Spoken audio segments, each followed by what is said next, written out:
have this concept that there are things that we are required to ignore to like participate in the information economy. And one of them is that the reality of the media business is we are competing against an army of teenagers who will work for free on Instagram. Yeah. No one has any leverage against these platforms because of the army of teenagers who will work for free. But like, I think that you and I are trying to figure out what the business model looks like. Think about how newspapers did this. There was a time when making a newspaper was extremely cheap. You could give them away for less than the cost of print because of advertising. Suddenly there was all this distribution, yellow journalism, everybody fighting for attention with the most sensational headlines and following murders. And that's where we're at right now in online media. And then eventually something happened. And by 1980, the Wall Street Journal and the New York Times had editorial standards and a huge moat, and they worked really hard to get things right all the time so that you could trust them, unlike those crappy newspapers. And like, that's just what's happening.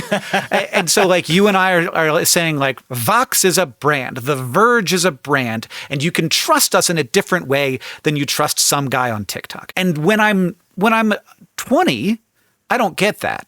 But when I'm 30, I do. And when I'm 20, I don't have money. And when I'm 30, I do.